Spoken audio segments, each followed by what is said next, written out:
Agbaricious. Just sit down. Professor, this one is not grammar. Oh. Uh-huh. Oh, yeah, stand back. Yes, stand there. Uh-huh. Okay. Yes. I read 3.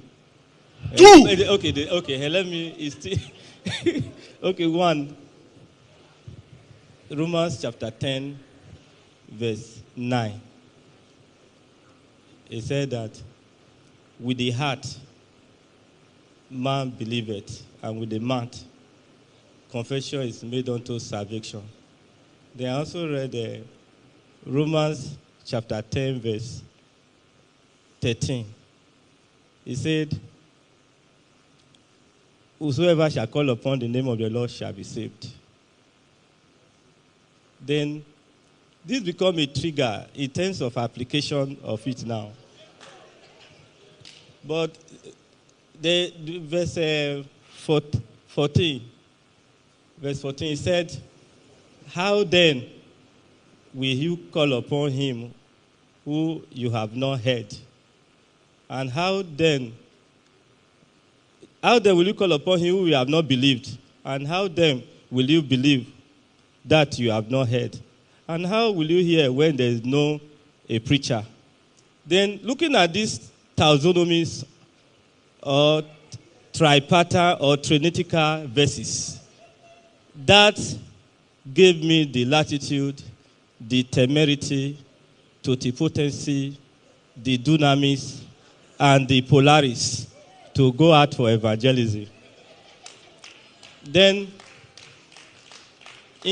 when I went out for the evangelism, I said, okay, in modus vivendi to the modus operandi of Matthew 10:9, it is very, very imperative and meticulous, perspicacious to make them confess, say the prayer I thereby receive to just lead them to Christ. Then in the process, I saw a lady. She said she had not been going to church for a while.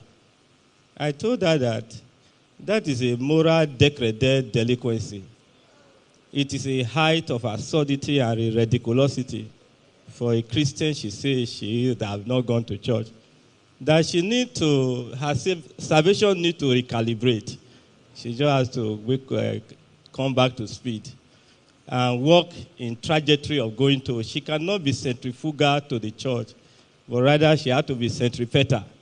And looking at the trajectory of Jesus, he was always going, convocating, come and harmonize with the children of consanguinities of God. That she cannot circumvent these sacramental and puritanical orders. Then she needs to truncate her odoriferous believability not to go to church, that the church is in the mind. This is a brodignagian bugaboo. That is not good. It needs to be poo-poo. That is it to say no to it. And I cannot koto in such poho. Yeah. So how did the boho, poo-poo, centrifugal, how did it end now? The lady consented that yes, what I am saying is ratiocinative, that is embedded with gravitas, truth. Is very limited to that. She really needs to work in modus vivendi by coming to the church. Professor. Yes, sir. Professor. Yes, sir. Professor. Yes, sir. How many times did I call you? 3 times. With your centrifugal, autoferous, botanical, is only one envelope that you will get. Okay. Let's clap for him.